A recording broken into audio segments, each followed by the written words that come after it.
Inilulugar dapat ang kayabangan upang hindi magdulot ng kapahamakan. Pinagpalang araw po sa lahat ng kayanggaw at kabangers. Ibabahagi ko ang kwentong alam kong medyo kaiinisan ninyo. Pero bago nyo ko husgahan, sana'y subaybayan nyo ito hanggang dulo. Isang pagsubok sa buhay namin ang dumagok na talagang nagturo sa amin na maging matino. Dahil sa ugali namin ay natuklasan namin ang isang lihim na dapat ay hindi na namin nalaman. Ang karanasan na ito ang siyang tumuklas din ng panibago naming personalidad. Ngunit hindi ko rin maikakaila na dahil din dito ay muntikan na kaming mawala sa mundo. Kilalanin niyo na lang ako bilang Kevin. Kabanong, mga kabangers at mga kayanggaw.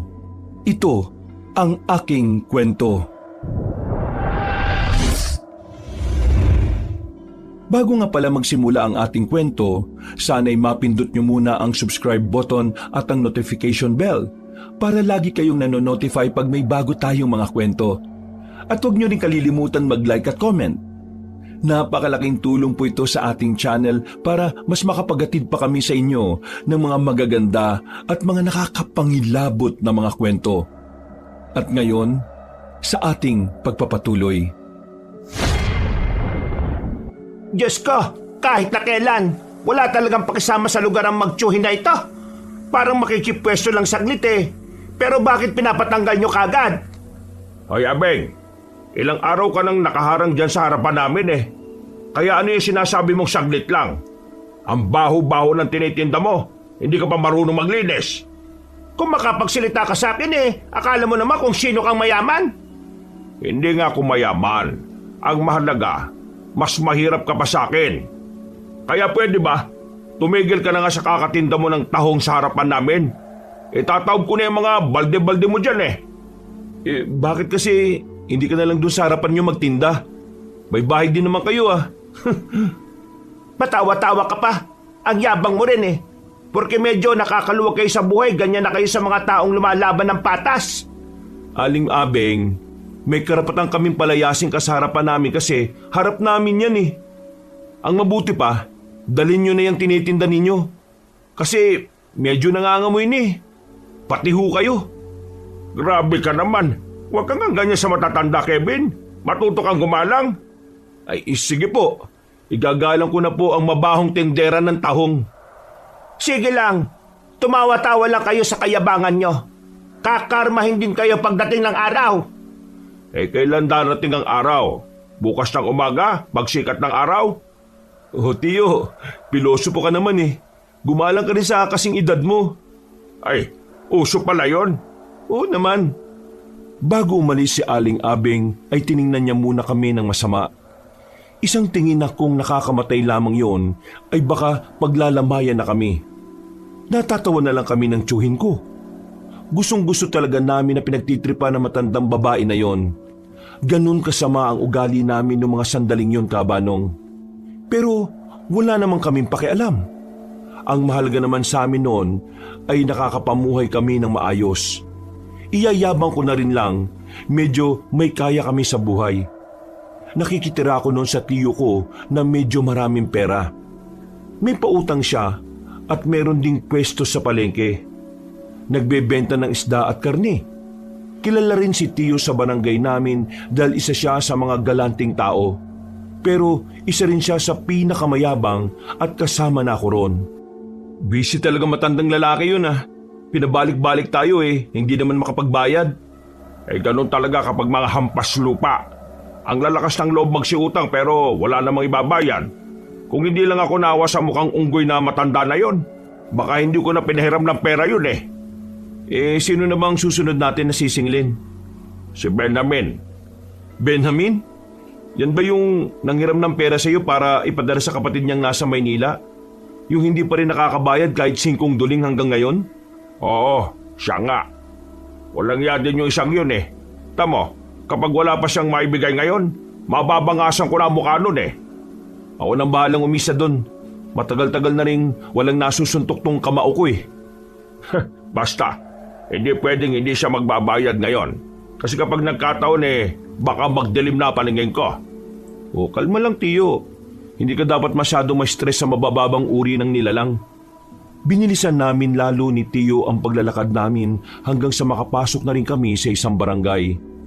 Nagtitinginan pa ang mga tao roon. Parang alam na kagad nila kung sino ang pakay namin. Ilang beses na rin kasi kami bumabalik doon para maningil.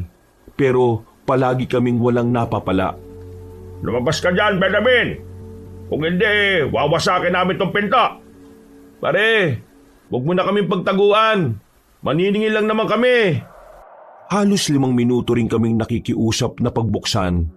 Maya-maya lang ay bumungad na rin sa amin ng isang lalaki na may kapayatan. Nanlulubog na rin ang mga mata. Pangiti-ngiti pa siya pero dahil napipikon na si Tio, hinablot niya ang kwelyo nito palabas ng bahay. Tarantado ka, ah. Ngayon parang magtatago ka na. Hindi naman ako nagtatago. Kakagising ko lang kasi. Huwag niyo naman ako saktan. Hindi ka naman namin sasaktan kung makakapagbayad ka ngayon eh. Ano, saan nabayad mo? Tungkol sa utang ko sa inyo, wala pa rin akong pera ngayon eh. Yung kinita ko sa paglalako ng gulay kahapon at nung nakaraan, pinambayad ko lang din dito sa bahay. Kaya wala na rin talaga akong pera. Pasensya na talaga ha. Pasensya? Tingin mo madadala pa ako sa mga pasensya mo eh. Ilang beses ko nang narinig yan. Wala ka talagang kwentang tao eh. Ilang beses na akong naninigal sa'yo. Sana iprioridad mo naman ang utang mo sa akin kaysa sa iba mong utang. Hindayo pa ka talaga. Ha? Rico! Ano? Masakit ba? Eh kung yan na lang kaya ang ibayad mo sa akin, gagawin kitang punching bag para quits na tayong dalawa. Yan, kasi ayaw kasi magbayad ng utang eh. Ano? Ang sakit no?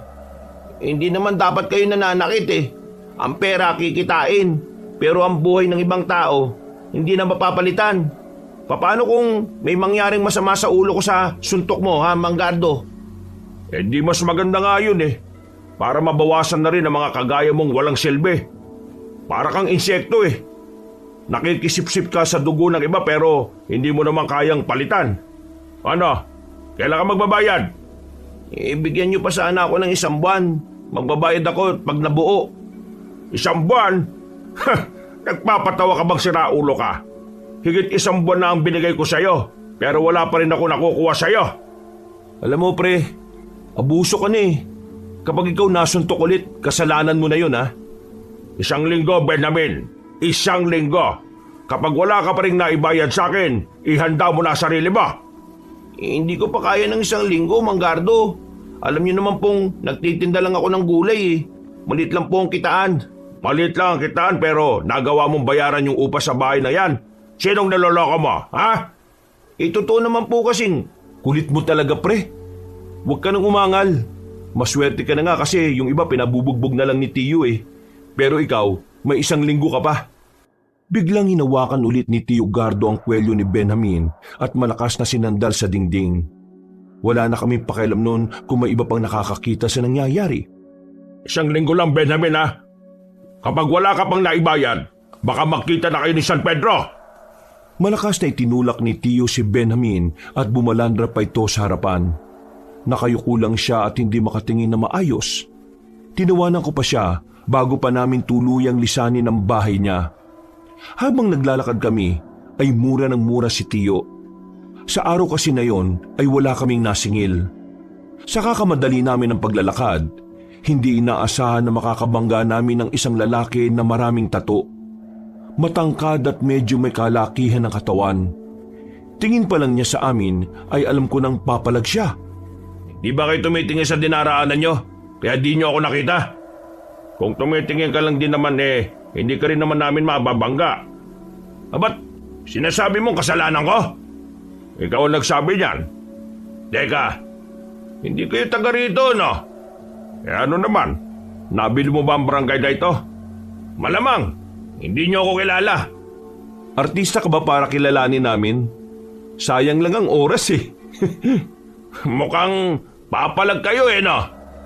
Bakit? Tingin mo natatakot kami sa tattoo mo? Baka hindi mo na itatanong. Meron akong binaldado dati at pinagbububura ko yung tattoo niya gamit ang suntok ko.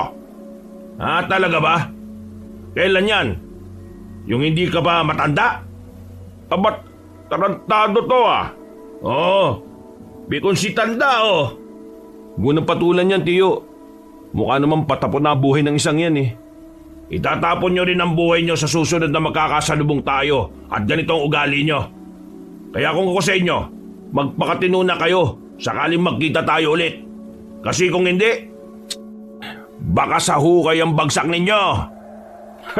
Nakakatawa ka namang magbanta. Para kang bata na sabik bumawi kasi nasuntok sa mukha eh. O siya, alis na kami. Ayokong sayangin ang oras ko sa isang taong mukhang walang magandang plano sa buhay. At parang wala namang mararating kundi kabulukan. Hindi na nakapagsalita pa ang lalaki. Nakatingin lang siya sa amin ng seryoso habang papalayo na kami. Tinawanan ko lang din siya bago kami tuluyang makalabas ng barangay. Pag-uwi namin, hindi masyadong kumikibo si Tiyo. Kapag masama ang araw niya, hinahayaan ko lang din siya talaga na manahimik. Kaya naman, lumabas na muna ako ng bahay namin para makapagpalamig. Habang naglalakad nakita ko si Mina sa bakuran nila.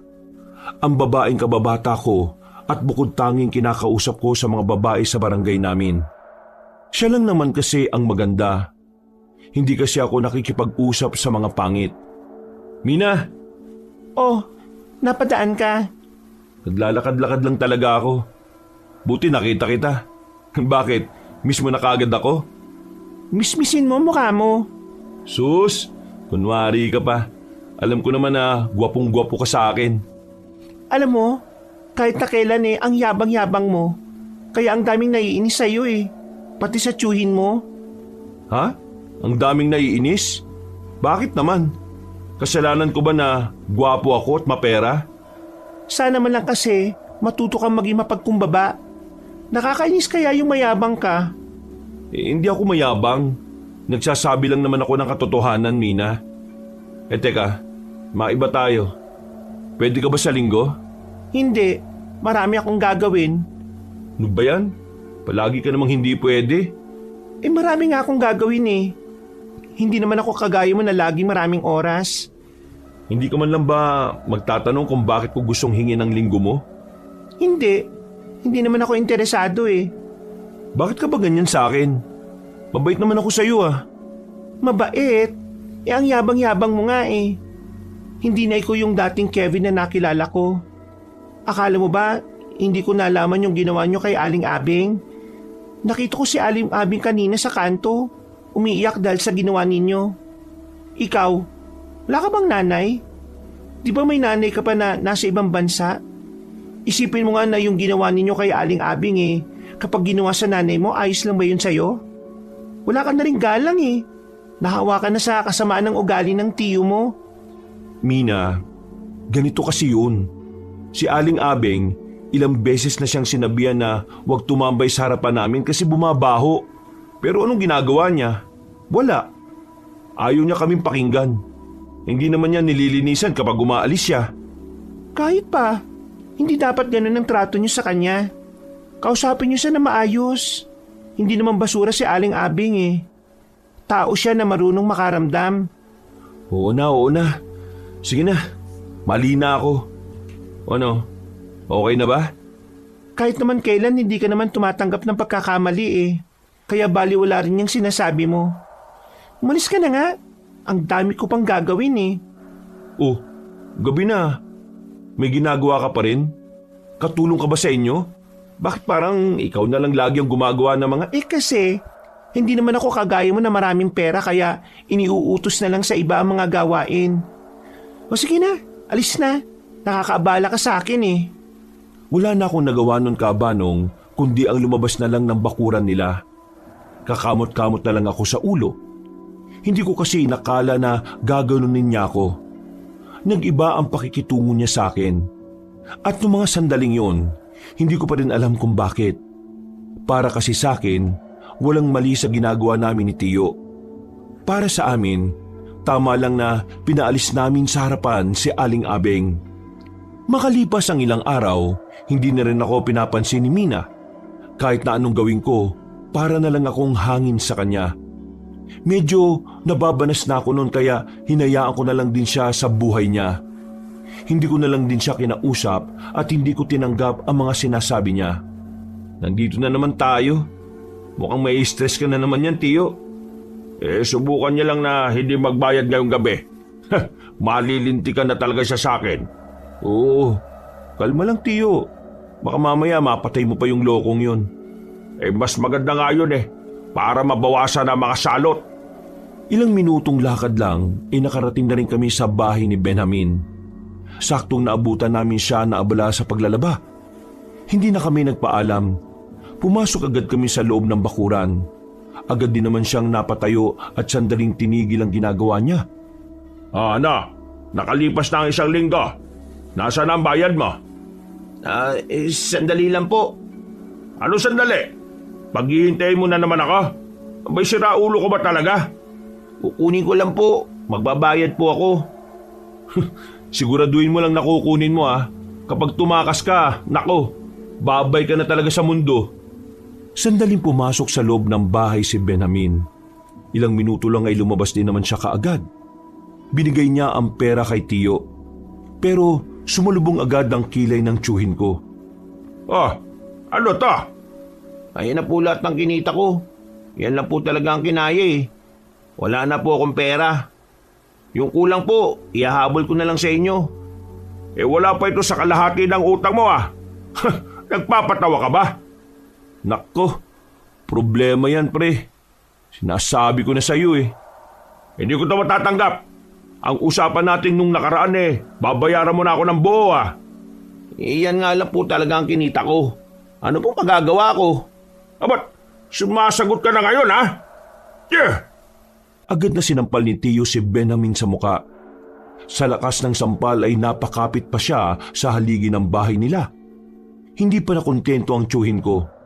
Sinuntok niya pa si Benjamin ng ilang ulit. Inawat ko na lang si Tiyo nang makita kong parang nahihilo na si Benjamin. Ikaw naman kasi Benjamin Hindi ka kasi makaintindi. Sabi nang magbayad ka ng buo Kayo ang hindi makaintindi. Ano bang mahirap intindihin? Hindi ko kaya makapagbayad ng buo ngayon dahil yan nga lang ang kinita ko. Bakit sumasagot-sagot ka na May pinagyayabang ka na ba ngayon? Wala akong pinagyayabang. Kung meron ng mayamang dito, hindi ako yun. Kayo. Ba't pambihira ka naman? Naghahanap ka na talaga ng sakit ng katawan no? Lalapitan na sana ni Tiyo si Benjamin nang biglang may narinig kaming boses sa labas. Parang pamilyar yun sa amin kaya agad kaming napalingon. Nakita namin ang lalaking maraming tato. May mga kasama siyang kagaya niya. At base sa tingin nila sa amin ay parang handa na silang makipagbasag ulo. Lubayan yung bagong miyembro namin. Ikaw? Makikialam ka? Wow, kaya pala umaangas si Benjamin kasi sumali yata sa mga mokong na ito Natong, ayan sila. Yung lagi nagmamaltrato sa akin tuwing maniningil. Tumigil ka nga. Hindi ka kasi lumalaban kaya ka ginaganyan ng mga siraulong yan ikaw, baka burahin ko yung tattoo mo. Huwag kang makisali rito. Unang-una sa patakaran, ang problema ng isa ay problema ng lahat. Kaya hindi namin hahayaan na ginaganyan yung miyembro namin. Nakita na lang namin na naglabas na ng mga 2x2 at tubo ang mga kalalakihan. Nang iinsulto ang kanilang mga tingin. At sa mga sandaling yun, parang unang beses kong nakaramdam ng kaba. Nawala ang angas namin ni Tiyo. Alam namin na wala kaming binatbat sa mga hawak nila. Kaya naman, bago pa man mangyari ang masama sa amin, nakaisip na ako ng paraan. Sino yung nasa likod nyo? Sino? Nang tumingin sila sa likuran, ay sinamantala na rin namin ni Tiyo ang pagkakataon. Tumakbo kami paalis. Nakalayo na kami nang malaman nilang niloko lang namin sila. Pero hinabol pa rin nila kami. Sigaw sila ng sigaw na papatayin nila kami. Ang tanging nagagawa namin noon ay kumaripas ng takbo. Hindi kami sasantuhin ng mga basag ulo na yon. Nang makalayo na kami, ay nawala na rin sila sa likuran namin. Ang problema nga lang, hindi na namin alam kung nasaan na kami. Naligaw na kami sa kagubatan. Nasa liblib na parte na rin kami. At kahit sumigaw kami ng saklolo doon, parang walang makakarinig sa amin. Napapakamot na lamang kaming dalawa ni Tiyo sa ulo. Tiyo, mukhang sobrang layo na nito sa pinanggalingan natin ah. Paano tayo nito makakauwi? Naliligaw na yata tayo.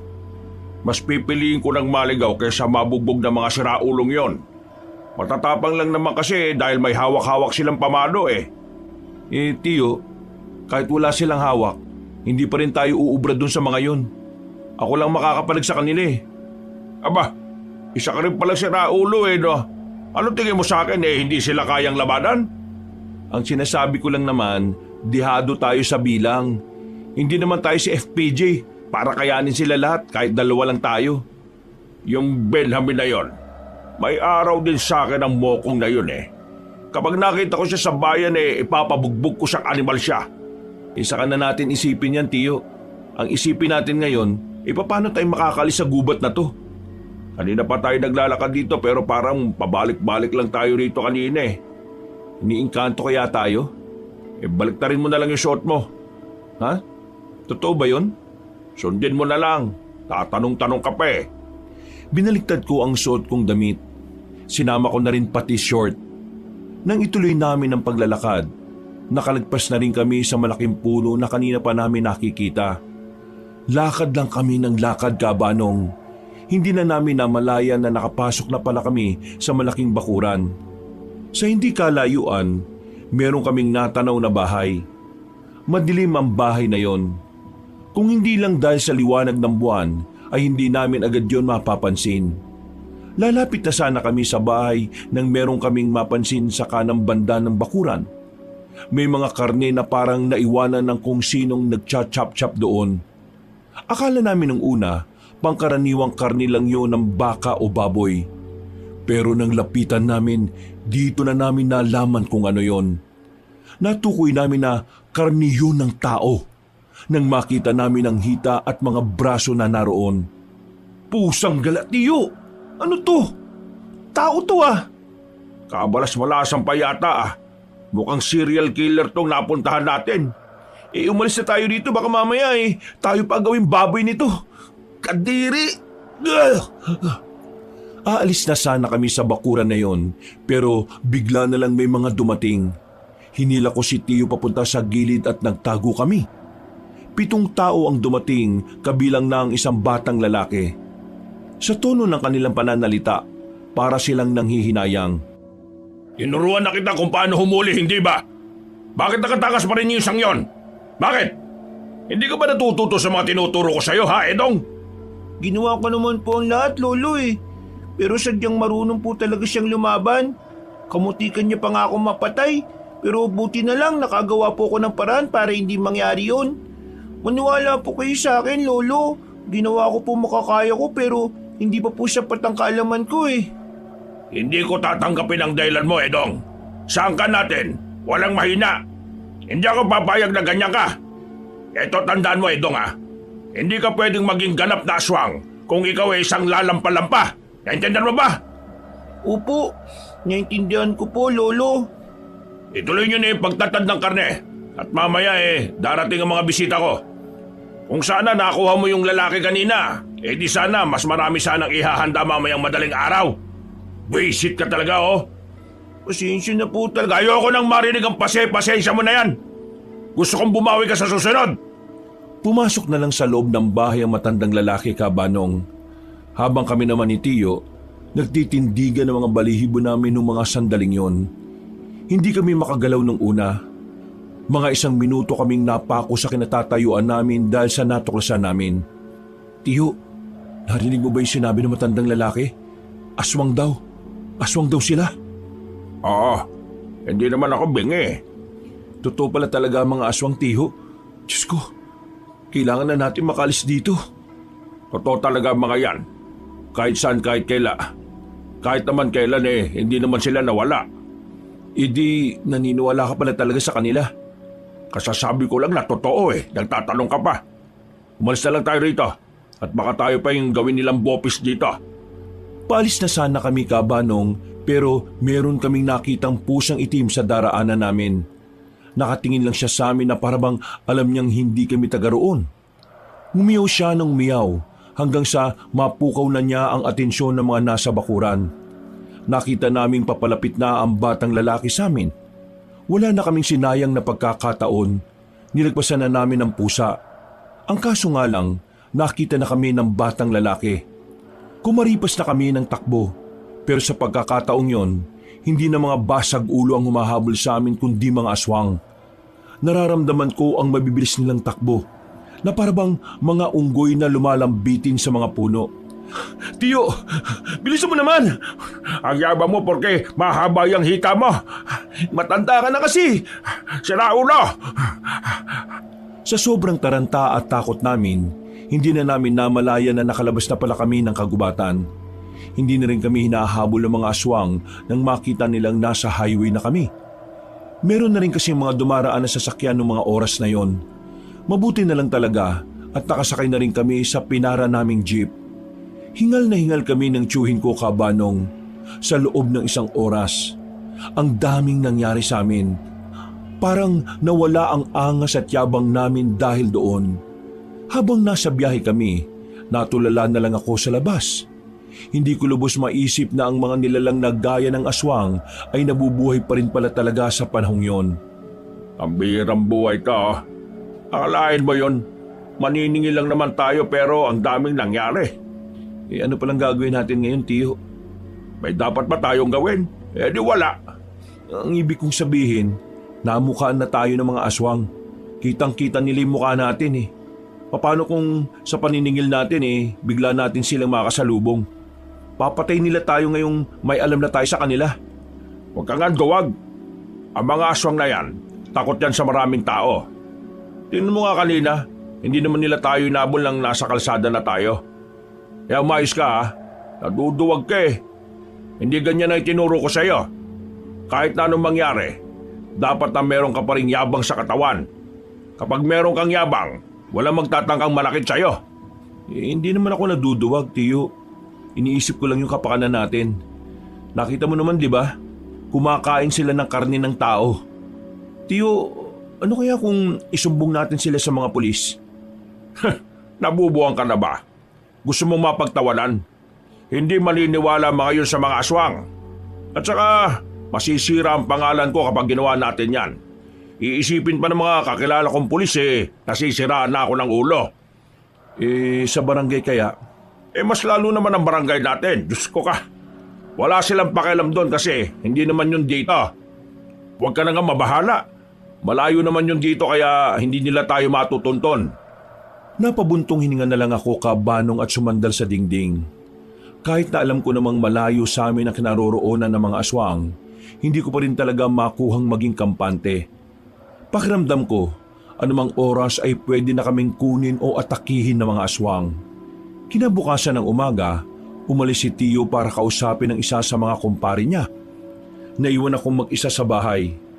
Pagsilip ko sa labas, nakatambay na naman si Aling Abeng sa harapan ng bakuran namin. Nakalatag na naman ang maliit niyang lamesa na merong tahong sa ibabaw. Ang unang pumasok sa isipan ko ay ang mga sinabi sa akin ni Mina. Kaya nung umagang yon ay parang nag-iba ang ihip ng hangin. Wala akong balak na paalisin siya. Oo na, aalis na ako. Hindi mo na ako kailangang ipahiya sa mga dumaraan. Hindi ho. Hindi naman kita pinapaalis eh. Sus, kunwari ka pa. Aalis na ako. Gusto ko lang pong malaman bakit gustong-gusto nyo rito sa harapan namin. Nasa bungad kasi ito. Mas maraming taong dumaraan kaysa dun sa lugar ko. Kung nababahuan na kayo sa lansa aalis na ako. At lilinisin ko na lang ang mga patak. Hindi nga kita pinapaalis. Sige lang, magtinda ka dyan kung gusto mo. Basta lilinisin nyo lang yan pagkatapos ha. Haba, nilalagnat ka ba? Sinong anghel ang nakasapi sa iyo ngayon at bakit parang wala akong nararamdaman na kasamaan sa katauhan mo ngayon? Grabe naman to. Sabihin na lang natin na may nakapagsabi sa akin na hindi naman masama minsan na hayaan ng ibang tao na lumaban ng patas. Kinakabahan ako sa pagiging mabait mo Pakiramdam ko sa susunod na araw may gagawin kang hindi maganda. Wala.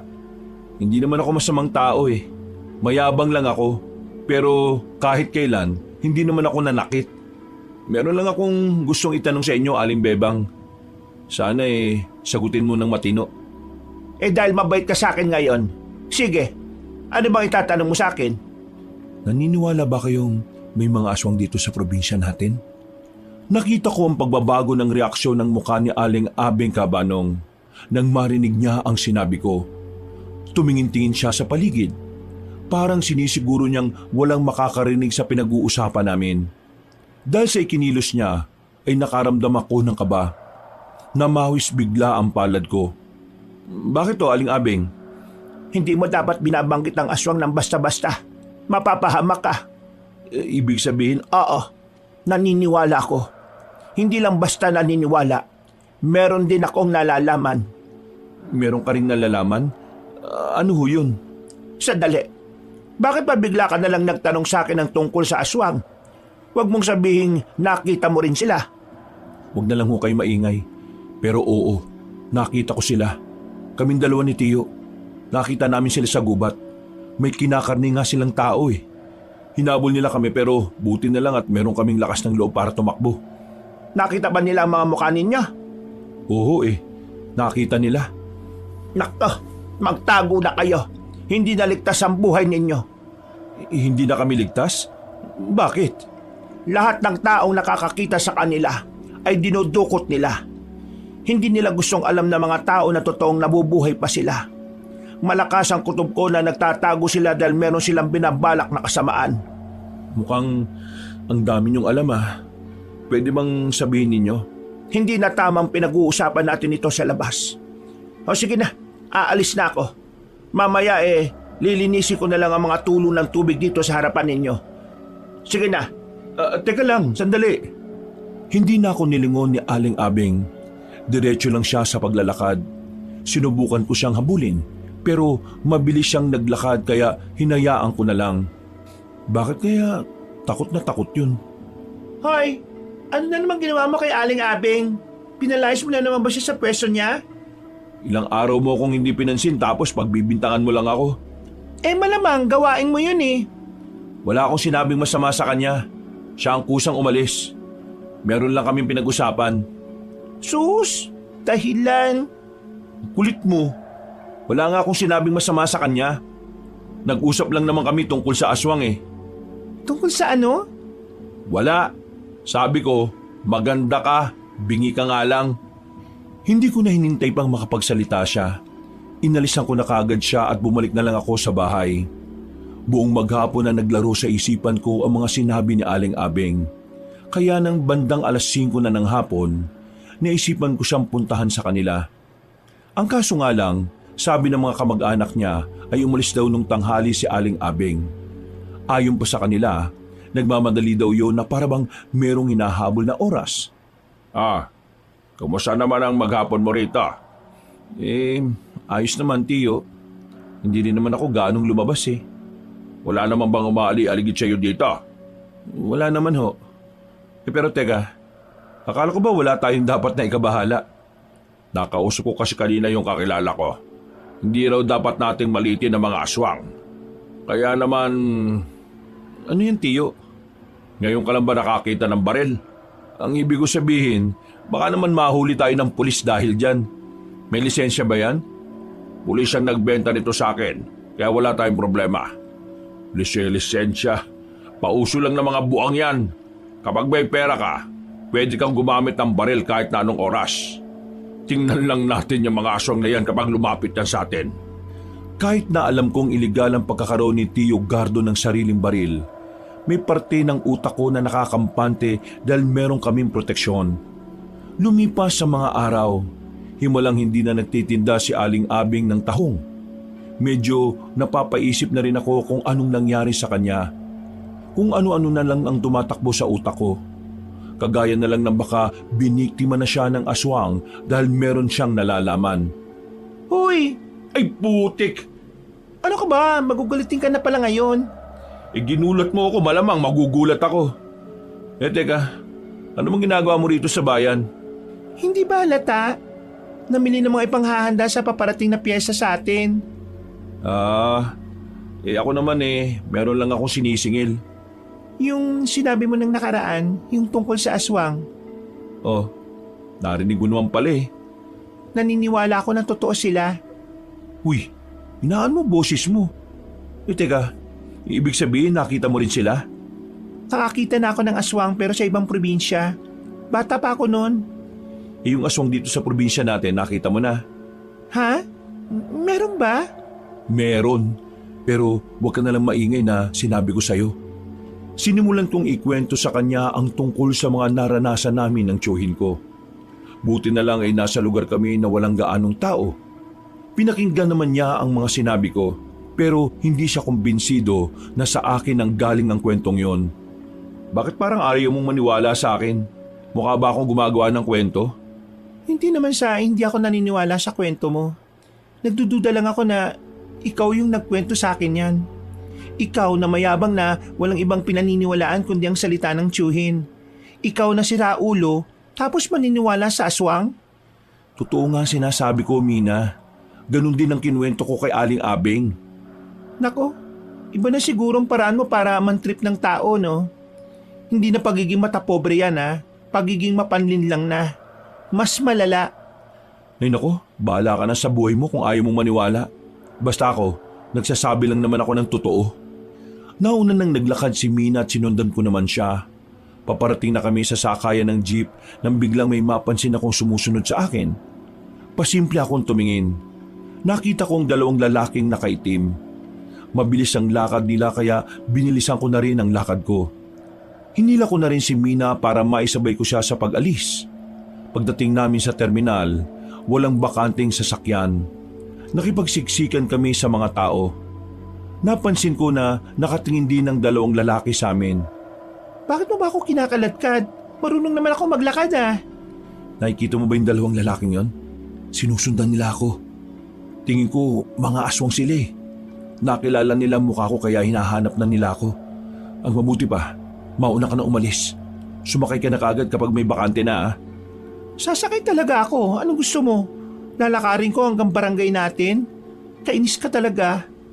Medyo nainis ako kay Mina noong mga sandaling yon dahil parang wala lang sa kanya ang sinabi ko. Hindi ko na lang yun inintindi. Nang dumating ang bagong jeep ay tinulak ko na siya papasok sa loob. Hindi ako pwedeng umuwi habang may sumusunod sa akin dahil baka matuntun nila kung saan ako nakatira. Pag alis ng jeep, sinamantala ko ang pagkakataon na marami pa ring tao sa terminal. Palima kong umalis doon. Akala ko noon ay matatakasan ko na ang mga humahabol sa akin, pero nagkamali ako. Pagpasok ko sa isang iskinita, hinarang ako ng dalawang lalaki. Babalik sana ako pero dumating naman ang batang lalaki. Kung makatingin siya sa akin ay parang mas matanda siya kaysa sa akin. Isang malaking pagkakamali ang magkaroon ng kaalaman tungkol sa amin, kuya. Hindi nyo na dapat inalam pa ang isang madilim na lihim. Ha? Anong sinasabi mo dyan? Hindi ko alam ang sinasabi mo, no? Padaanin niyo nga ako. Isang patakaran. Kung sino ang makakatuklas ng aming tirahan, kailangang iligpit, patayin, kunin ang katawan at gawing pagkain sa hapunan. Ikaw kabata-bata mo pag ganyan ka na magsalita. Wala ka bang mga magulang? Mukha lang akong bata sa paningin mo, kuya. Pero mas matanda pa ang pag-iisip ko kaysa sa matandang kasama mo nung gabing yon. Sige, subukan mong lumapit.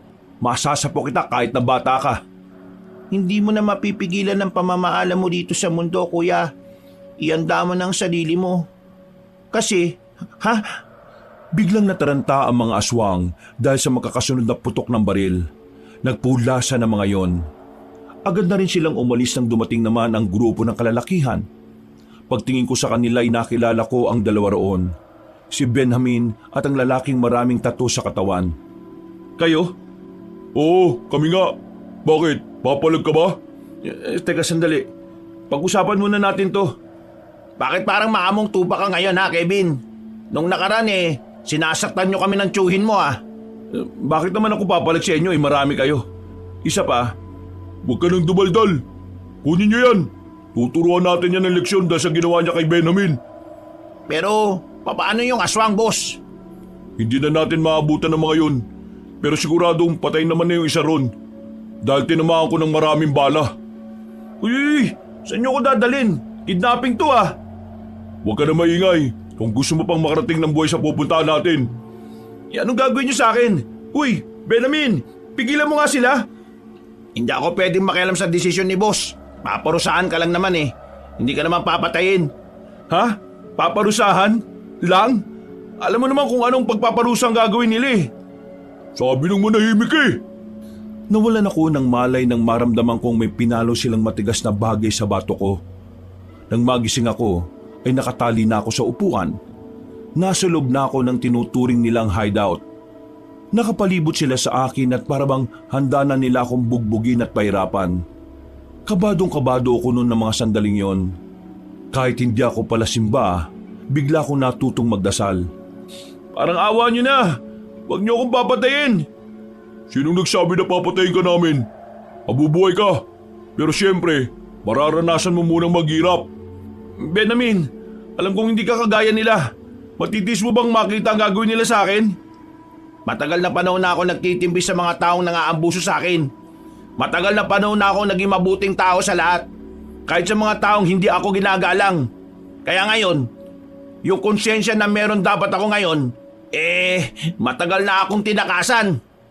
Mukhang masarap tong kadena na ilatay sa katawan mo no? Pero hindi natin malalaman kung masarap nga ba kung hindi natin susubukan. Ano? Handa ka na ba, boy? Teka, sandali. Yung mga aswang. Ha? Alam nyo rin yung tungkol sa mga aswang. Hinahanap nyo ba sila? Bakit nyo sila tinutugis? Nagkatinginan sila dahil sa sinabi ko. Nagtataka at parang bigla silang naging interesado sa nalalaman ko. Kaya naman, ibinaba na muna ng lalaking si Atong ang hawak-hawak niyang kadena. Umupo siya sa harapan ko at tumingin na masama sa akin. Bakit? Anong nalalaman mo sa mga lintik na nilalang na yon? Kung pakakawalan nyo ako dito, ituturo ko kung nasaan sila nagkukuta. Basta, huwag nyo lang ako saktan at pakawalan nyo na ako dito. Anong tingin mo sa akin, tanga? Paano nga ako makakasiguro kung totoong alam mo nga kung nasaan sila? Lumang style na yan, boy! Style mo, bulok! Kung talaga nagdududa kayo, sasamahan ko pa kayo papunta sa lugar nila. Sasamahan mo kami? Sigurado ka ba talaga sa sinasabi mo? Kung yun ang tanging paraan para maniwala kayo, di sige. Paano mo nalaman ang kuta nila? Ha? Paano? Nung gabing tinakbuhan namin kayo, napadpad kami sa gubat. Kakatakbo namin. Hindi na namin namalayan na nakarating na kami sa isang malawak na bakuran. At sa bakuran na yon, naroon ang mga aswang. Hinabol nga nila kami nang malaman nilang naroon kami. Mabuti na lang kahit papano, swerte kami ni Tiyo. Nakatakas kami at nakarating kami ng kalsada. Tapos, nakasakay na kami pa uwi. Kayo, bakit nyo sila hinahanap? Anong nagawa nila sa inyo? Ituturo mo sa amin kung nasan sila. Sasamahan mo kami. Kapag sinubukan mong gumawa ng kahit anong kalokohan, todas ka! Pansamantala nila akong pinakawalan ka, Banong. Pero nasa loob pa rin ako ng hideout nila. Nakabantay sa akin si Benjamin. Habang abala ang iba sa labas, sinamantala ko ang pagkakataon para malaman ang dahilan kung bakit tinutugis nila ang mga aswang. Benjamin, dun sa mga nangyari, pasensya na. Alam ko, mali yung ganun eh. Pero ginawa pa rin namin. Nakilala ko si Mang Gardo noon kasi naging isa ako sa trabador niya. Noon pa man, alam ko nang ganun ang ugali niya. Pero ikaw, alam kong naimpluwensyahan ka lang ng kayabangan ng tiyuhin mo eh. Sana lang magbago ka na. Kasi kung hindi, magiging kagaya ka ng tiyuhin mo. Masama ang ugali, walang konsiderasyon, nananakit, at higit sa lahat, mata pobre. Pasensya na ulit. Susubukan ko magbago. Huwag mo subukan. Gawin mo. Oo naman. Siya nga pala. Ano bang meron? Bakit hinahanap niyo yung mga aswang? Yung kapatid ni boss sa labas, pinatay na mga aswang nitong nakaraan. Magkakasama kami nun sa gubat kaya alam naming totoo talaga ang mga kagaya nila. Kaya itong si boss, nakatuon ang atensyon niya kung paano siya makakaganti sa mga nilalang na yon. Nakakagulat nga yung mga pangyayari. Naghahanap lang kami ng mga igagatong para sa pagpapakulo ng baboy. Pero dinali yung kapatid niya. Ang bata pa nun 17 lang. Kaya pala ganun na lang yung kagustuhan niyang mahanap yung hideout ng mga aswang. Pero alam mo ba talaga kung nasaan ang mga aswang? O baka sinabi mo lang yun para hindi ka pahirapan? Totoo. Alam ko yung hideout ng mga aswang. Ituturo ko sa inyo ngayon din. Siguraduhin mo lang ha. Ayaw ng pinuno namin na ginagago siya. Maya-maya pa, bumalik si Atong. Isinama na nila ako palabas ng lungga. May mga dala ng baril ng karamihan sa kanila. Kahit na alam kong delikado, wala akong pagdadalawang isip na samahan sila sa kung saan man ang mga aswang. Yun na lang din kasi ang natitirang paraan para hindi nila ako saktan. Sinimulan namin ang paglalakad sa gubat. Natandaan ko ang mga nadaanan namin ni Tiyo. Lalong-lalo na ang malaking puno. Sa halos isang oras na paglalakad, nasa kalagitnaan pa lang kami ng kagubatan. Hoy, boy! Malayo pa ba? O baka naman niloloko mo lang ako ha? Tingin mo talaga kung lolokohin ko kayo, isasama pa ako rito. Pwede naman akong tumakbo na lang kanina pero hindi ko ginawa. Hindi mo ginawa kasi mamamatay ka sa bala ng baril.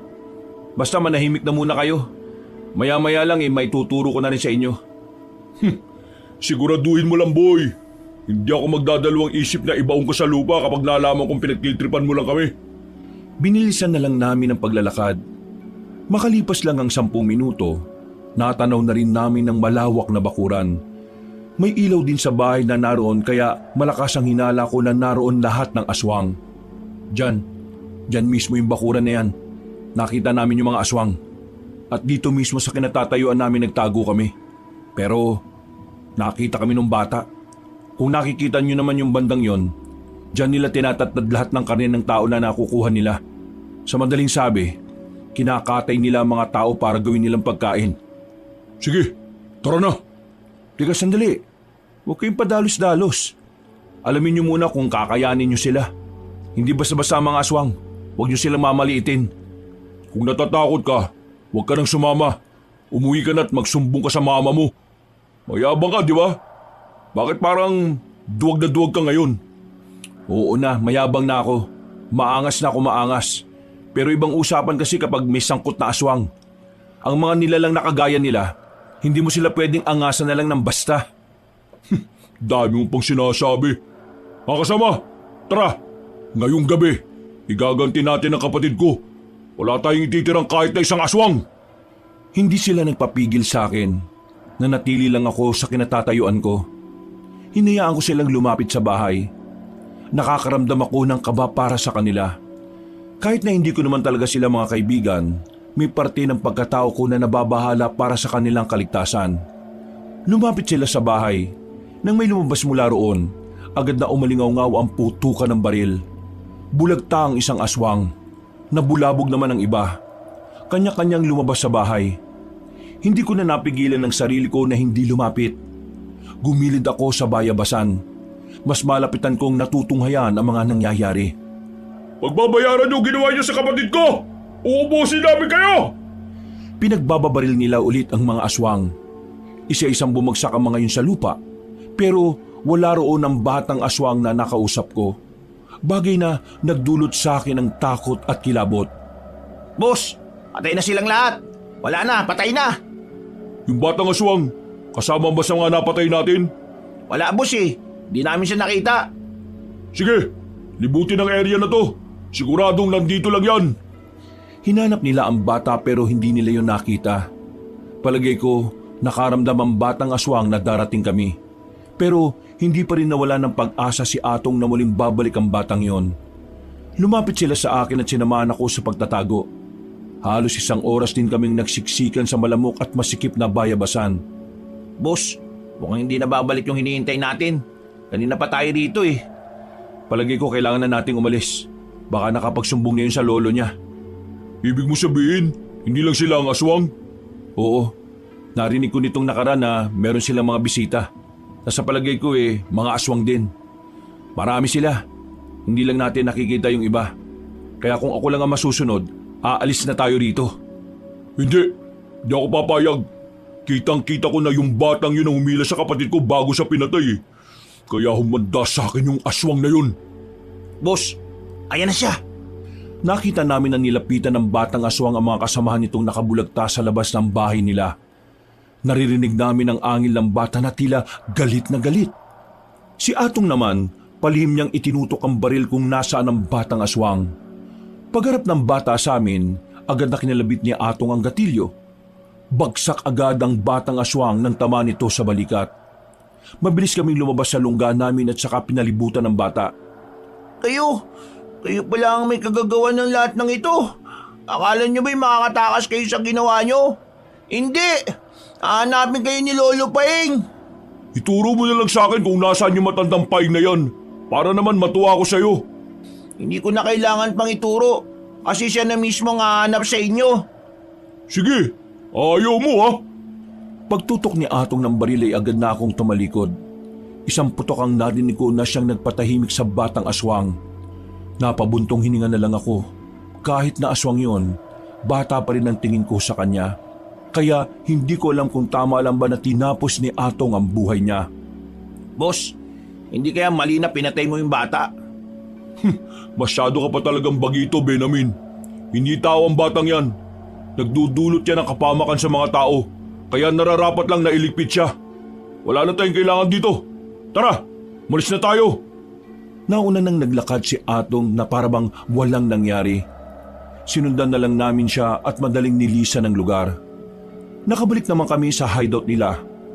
At gaya ng napag-usapan, hindi na nila ako sinaktan. Matapos kong makahingi ng paumanhin kay Benamin ay bumiyahin na rin ako pauwi sa amin. Bakit ngayon ka lang? Anong oras na? Tiyo, yung mga aswang. Bakit? Sinundan ka na naman ba? Hindi. Pinuntahan namin yung mga aswang kanina. Abay, siraulo ka na ba talaga? Bakit mo ginawa yon? Teka, sino kasama mo? Si Benamin, pati yung mga basag ulo na tinakasan natin. Wala akong choice eh. Dinala nila ako sa hideout nila. Ito-torture na nila ako, kaya sabi ko, ituturo ko sa kanila kung nasaan yung mga aswang. Ay, Diyos ko naman. Katangahan na naman ang pinairal mo eh. Pero, bakit ba nila hinahanap yung aswang? Anong trip ng mga mokong na yon? Pinatay ng aswang yung isang kapatid ni Atong. Si Atong yung pinuno ng gang nila. O tapos ngayon, inubos nila yung mga aswang at kasama ka sa paglaga sa kanila. Nanood lang ako, Tiyo. Pero ikaw ang nagturo. Alam mo, kapag nalaman ng ibang aswang ang nangyari sa mga kasamahan nila, ikaw at ako lang ang babalikan ng mga yon. Kasi tayo lang naman ang nakita nila eh. Pero patay na silang lahat eh. Wala na tayong dapat na ikabahala. Paano ka nakakasiguro na ang lahat ng aswang na pinatay nyo yun din yung mga aswang na nakakita ng mukha natin? Paano kung may isang nakalusot at nakapagsumbong sa iba nila kasamahan? Di tayo malalagay sa panganib. Hindi ka talaga nag-iisip eh. Itinuro ko lang naman yung para nga iligtas ang sarili ko eh. Tinis mo na lang sana, Kevin. Kesa naman mga aswang ang pumatay sa atin. Nung gabing yon ay medyo sumama ang loob ko sa tiyuhin ko, Kabanong. Hindi ko kasi inakala na gano'n na magiging reaksyon niya. Pakiramdam ko kasi, wala talaga siyang pakialam sa akin. Parang may pakialam lang siya sa akin kapag sinasabayan ko siya sa kayabangan niya. Hindi na lang ako nakipagtalo pa. Sinubukan ko na lang na matulog. Kinabukasan, nakita ko si Aling Abing. Wala siyang daladalang tahong na paninda niya. Agad ko naman siyang nilapitan. Kinausap ko siya ulit tungkol sa mga aswang. At dahil dito, inimbitahan niya na lang ako sa bahay niya para doon pag-usapan ng mga bagay-bagay. Nakaka-relax naman dito sa bakuran niyo. Ang daming magagandang halaman tapos may mga ibon pa. Sa totoo lang, hindi ko inakala na magkakaroon ng magandang pagbabago sa katauhan mo, Kevin. Akala ko talaga habang buhay ka ng mayabang. Pasensya na po ulit ha. Kevin, malaking gulo ang ginawa ninyo. Wala akong magawa nun, Aling Abing. Hindi ko na sila kinaya pang pigilan eh.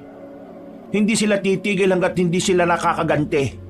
Brutal ang mga aswang kapag sila ang gumanti. Lahat, damay. Sa totoo lang, yun din ang kinatatakot ko. Pero si Tiyo, nagagawa niya pa rin kumalma eh. Habang ako, nahihirapan na ako makatulog sa gabi dahil lang sa mga nangyari. Umalis ka na rito sa probinsyang ito.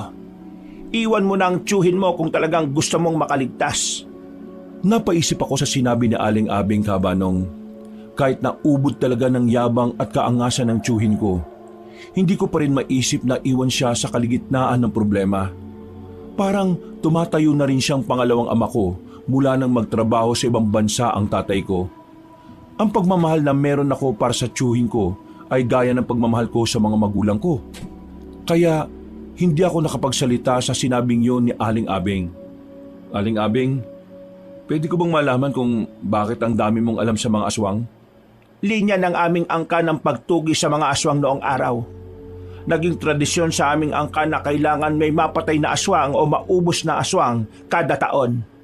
At ang pagiging manunugis ay pinamana sa mga bagong henerasyon.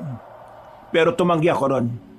Kahit inaral ko noon ang tungkol sa mga aswang, mas pinili ko pa rin umalis sa angkan ko at mamuhay na lang ng payapa. Pero ngayon, mukhang unti-unti na rin akong hinahatak pabalik kung saan talaga ako nagmula. Alam niyo po ba kung paano sila pipigilan? May mga aswang na namamatay sa bala ng baril at meron din namang hindi. Kapag ang mga aswang na malalakas ang nakaharap natin, wala nang kwenta ang baril kahit na anong kalibre. Ang natatanging paraan para matalo sila, aralin ang tamang pakikipaglaban, ang pakikipagpatayan sa mga aswang ng harapan. Kevin, mag-iingat ka. Huwag kang makakampante sa paligid mo. Lalong-lalo na kung gabi. Ang pagkalagas ng maraming bilang ng aswang ay malaking alarma para sa kanilang lahi. Kaya asahan mong malala rin ang magiging kapalit nito. Kung lahi ng manunugis ang angkan nyo, baka may alam kang marunong magturo kung paano labanan ng mga aswang. Gusto ko matuto para protektahan ang sarili ko eh. Kaya kitang turuan, pero hindi sapat na ikaw lang, Kevin. Kailangan natin ng bilang para protektahan ang mga sarili natin, para pigilan ang masasamang balak nila sa sangkatauhan. Napatango na lang ako sa sinabi niyang iyong kabanong. Hanggang sa makauwi na ako sa amin ay iniisip ko pa rin ang napag-usapan namin. Dakong 10:00 ng tanghali, isang ideya ang pumasok sa utak ko. Hindi ko rin alam kung bakit gano'n na lang ang interes ko na kalabanin ng mga aswang. Na kung tutuusin, pwede namang hindi na lang ako makialam at manahimik na lang. Inyo na husokli, Manong. Salamat ah. Kumaway pa sa akin ang matandang driver nang paandarin na rin niya ang tricycle. Nasa harapan ako noon ng bahay ni Benjamin. Wala siya sa bakuran niya kaya dumiretso na ako sa loob. Sisilip sana ako sa loob ng bahay pero saktong lumabas siya, dala ang isang planggana. Oh, bakit nandito ka? Kung nandito ka kasi nakokonsensya ka sa mga ginawa mo sa akin nung nakaraan hindi na kailangan. Napatawad na kita. Basta wag niyo na lang akong guguluhin ha. Magbabayad naman ako kapag may pera ako eh. Hindi yun ang pinunta ko dito. Wala na akong pakialam sa utang mo sa tiyuhin ko. Narito ako para pag-usapan yung tungkol sa mga aswang. Hoy, bakit? Ano na naman ba yan? Nasa panganib ang mga buhay natin. Gaganti sila. Kaya dapat natin paghandaan yon. Nakahanda naman kami.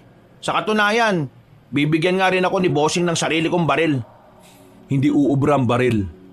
Base sa kakilala ko na may alam sa mga aswang, may mga aswang daw na hindi tinatabla ng bala. Parang kalokohan naman yata yan. Ano sila? Si Superman? Naniniwala ako sa sinasabi na kakilala ko kasi may lahing manunugis yon. Yung angkan nila, dating pumapatay ng mga aswang. Kaya alam kong may alam talaga siya. Ano ba talaga gusto mong sabihin? Pwede tayong magpaturo sa matandang yon kung paano lalabanan ng mga aswang gamit ang sandata na makakapatay sa kanila. Sigurado ka ba dyan? Oo, sigurado ko. Mukha ba ako nagtitrip? Laki ng pinagbago mo ah. Dati napakayabang mo. Ngayon, aswang lang ang pinagkakaabalahan mo. Hindi ako nakikipagbiruan, Benjamin. Hindi ka ba nababahala na isa kasama matay kapag binalikan nila tayo? May kapatid ka sa Maynila na nag-aaral, di ba? Kapag namatay ka, sino na lang magtataguyod sa kanya? Isipin mo nang mabuti. Kaya nga itong ginagawa ko eh. Sinusubukan kong isama ka sa plano na naiisip ko. Kailangan meron tayong alam, Benjamin. Kung wala rin tayong magagawa para ipagtanggol ang sarili natin. Sandaling napaisip si Benjamin. Tumingin siya sa malayo na parabang malalim ang iniisip. Maya-maya lang, pumayag na rin siya sa gusto kong mangyari. Pinaliwanag ko sa kanyang lahat ang gagawin namin. Naintindihan naman niya at sumang-ayon siya roon. Kaya naman, wala na kaming sinayang na sandali. Pinuntahan agad namin si Atong sa hideout nila. Sinabi namin sa kanya ang plano namin. Pero sa kasamaang palad, hindi pumayag si Atong. At talagang iniisip mo na susunod ako sa'yo? Bakit? Sino ka ba? Hindi ko naman sinasabing papasunurin kita. Ang gusto ko, ikaw ang maging leader ng magiging grupo natin laban sa mga aswang. Ang pinupunto ko lang, kailangan natin ng dagdag kaalaman para matalo ang mga aswang na yon. Marami sila. Yung mga napatay nyo, wala pa yun sa kalahati ng kalahati. Kung matuturuan tayo, magkakaroon pa tayo ng ibang paraan para talunin sila bukod sa paggamit ng baril. Bossing, alam kong nababanas ka sa mukha ni Kevin. Pero may punto siya. Magandang paghahanda ang sinasabi niya. Kasi sa ginawa nating paglagas dun sa mga aswang, malamang sa malamang, pinaghahanap na nila tayo. Wala tayong ideya kung anong klaseng aswang sila, kung gaano sila kabangis at kung ano yung mga kaya nilang gawin. Nagawa nating talunin ng mga aswang na inabutan natin sa bahay na yon. Ibig sabihin, magagawa rin nating talunin ng iba. Kaya wala tayong dapat ikabahala. Hindi pare-pareho mga aswang. Yung mga natalo nyo, mabababang uri lang sila. Wala pa rin yung mga aswang na talagang masasabi nating delikado at mapanganib. Ayoko pa rin. Kaya umuwi ka na. Wala kang mapapala rito. Ibang grupo na lang ang utuin mo. Hindi naman to para sa akin lang eh. Para to sa ating lahat. At kailan ka ba nagkaroon ng concern sa ibang tao? Sabi ni Benjamin sa akin, ubod ka ng yabang eh. At bakit ka pala concern? Kadugo ka ba namin? Isa ka ba sa amin? Hindi ka naman namin kaano-ano ah. Kaya umalis ka na bago pa kita itupi sa 8. Pinalabas na nila ako sa hideout nila. Bagsak ang balikat ko kabanong dahil wala man lang nangyari sa lahat ng ginawa ko. Hinatid na lang ako ni Benjamin sa labas. Kahit siya ay dismayado rin sa naging resulta ng pakikipag-usap namin kay Atong. Wala tayong magagawa. Yun ang naging desisyon niya eh.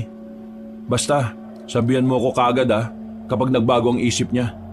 Itong cellphone number ko. Tawagan mo ako kaagad Uwi na lang muna ako.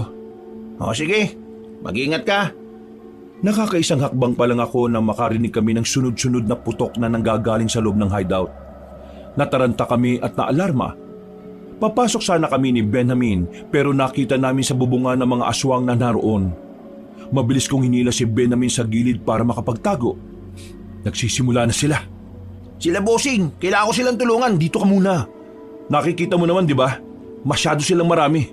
Pero makinig ka sa akin. Kahit gustong-gusto niyang pumasok sa loob, ay hindi ko talaga siya pinayagan. Tumagal ng halos 5 minuto ang nangyayaring gulo. Maya-maya pa, umalis na rin ang mga aswang. Sugatan ng ilan sa miyembro ng kanilang samahan. Pero si Atong naman ay nanatiling walang galos. Sa nangyaring yun, walang nagawa si Atong kundi ang pumayag na lang sa aluko sa kanila. Nilisan namin ang hideout nila at nagtungo kami sa bahay ni Aling Abeng. Tulala si Atong noon. Hindi siya makapaniwala na kahit hindi ba kumakagat ang dilim ay inatake sila ng mga aswang. At wala ring nangyari sa mga dekalibre nilang baril. Samantala, kinabigla ni Aling Abeng ang pagdating namin sa bakuran niya. Nagtataka rin ang ibang tao na nakakakita dahil ang dami namin. Aling Abeng, eto na po sila. Hindi mo naman ako sinabihan na ngayon kayo darating. Biglaan din eh. Inatake kasi sila ng mga aswang kanina. Sila yung mga pumatay sa mga aswang na nakita namin sa gubat. Totoo bang matutulungan mo kaming kalabanin ng mga nilalang na yun? Kung hahayaan niyo akong tulungan kayo, gagawin ko ang makakaya ko para magkaroon kayo ng kaalaman. Nagkatinginan kaming tatlo ng mga sandaling yon, Kabanong. Sa puntong yon ay parabang sa mga tinginan namin ay nagkakasundo na kami. Ang araw na yon ang unang araw na sinimulan kagad namin ang pagkatuto mula kay Aling Abeng. May mga pinabasa siya sa aming libro. Mga bagay tungkol sa mga aswang.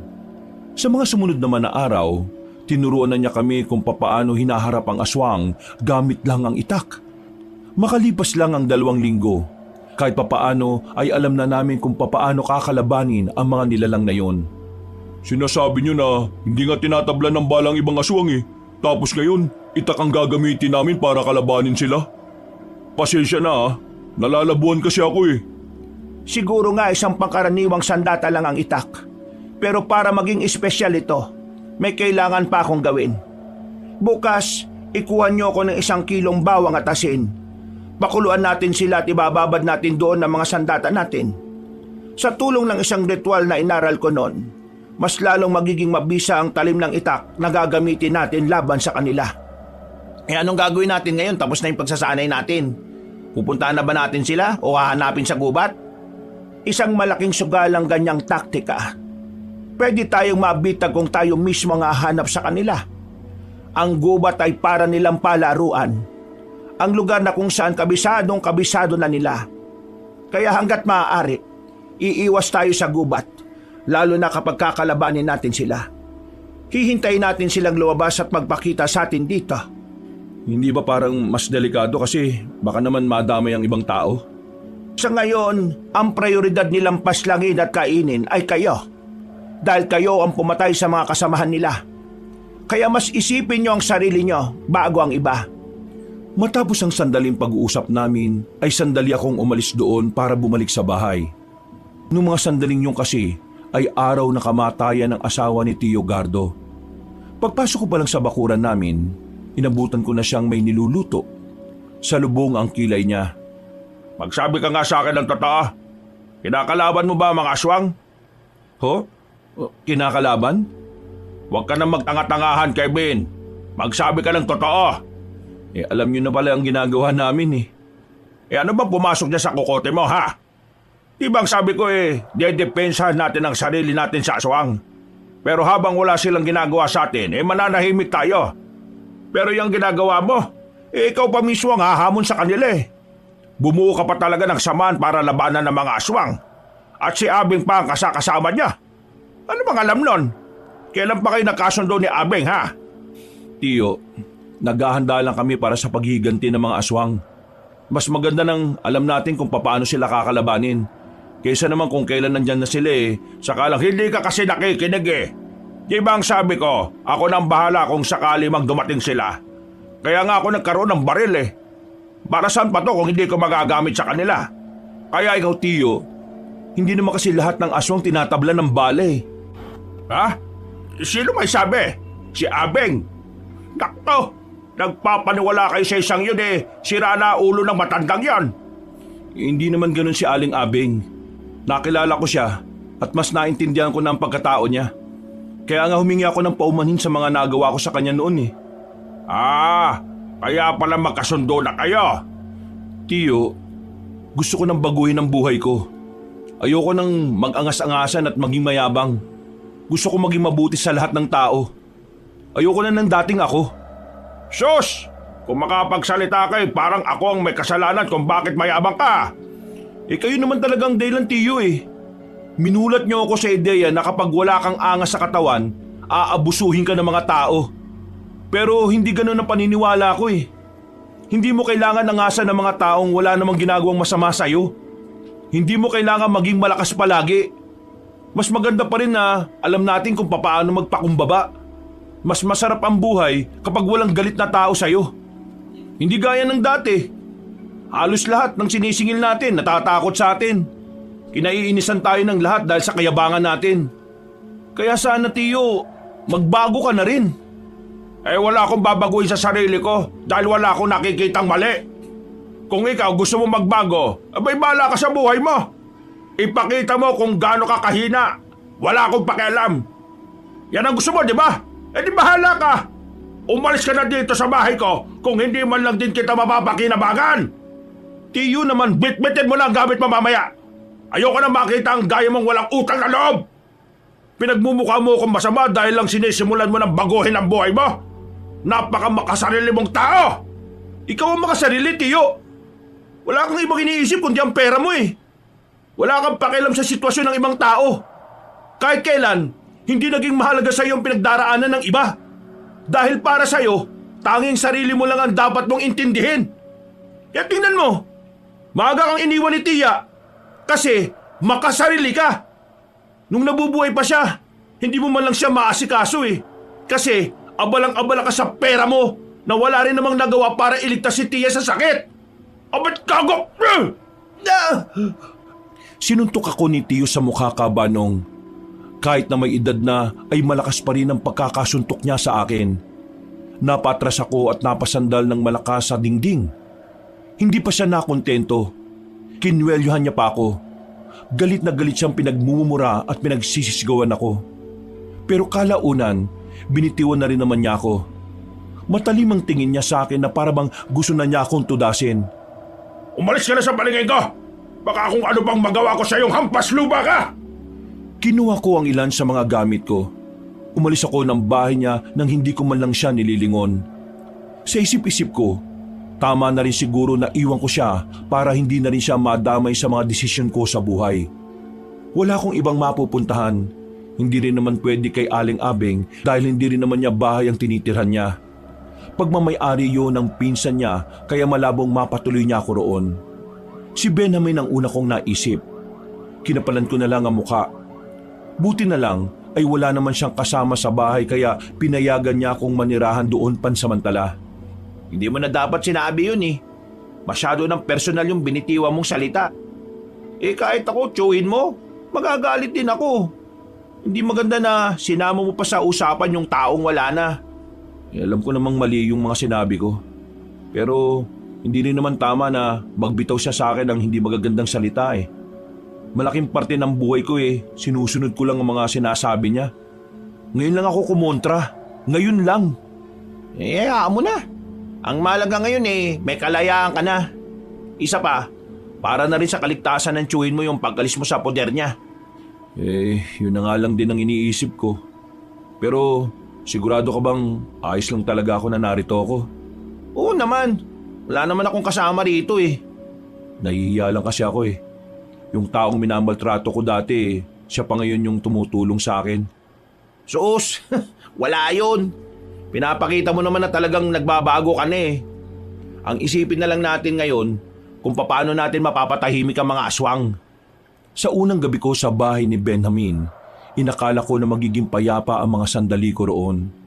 Pero mga bandang 12:00 ng gabi, nagising ako nang meron akong nararamdaman na naglalakad sa bubungan.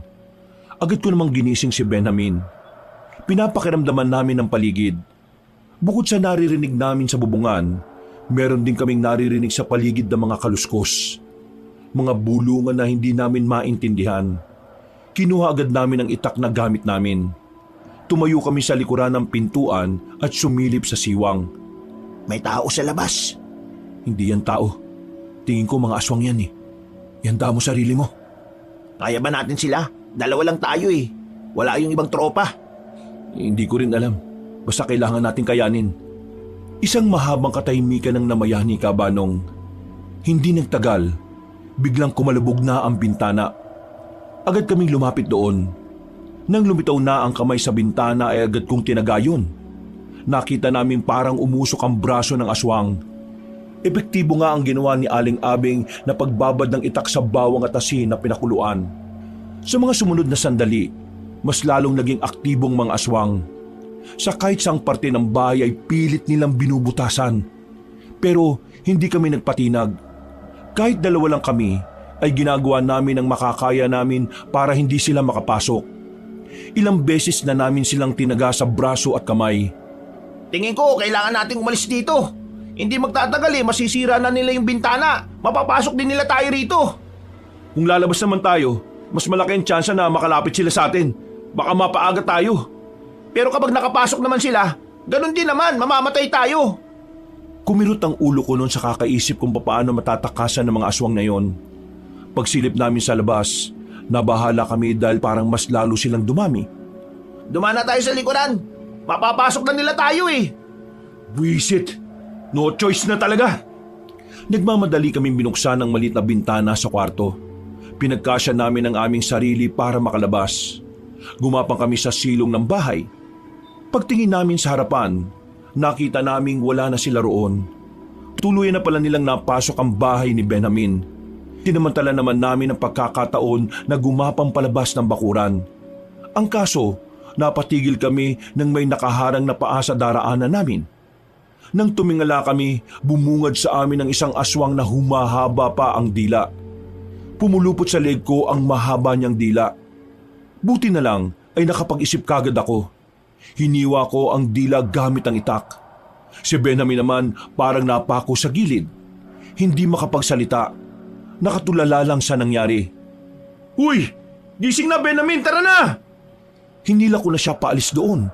Pero sa kasamaang palad, nakita kami ng mga aswang sa loob ng bahay niya. Mabilis kaming tumakbo, pero agad naman silang nakasunod sa amin. Humarang sila sa daraanan namin, kaya kahit na kinakabahan, winasiwas ko ang itak ko sa kanila.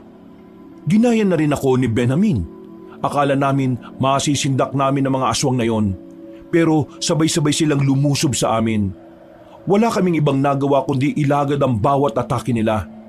Parang biglang nawala ang tapang namin na naipon namin ng ilang araw. Kevin! Ay putik! Muntik na! Kung hindi ako tinawag ni Benjamin, nakalmot at nalapa na ako ng isang aswang na nasa likuran ko.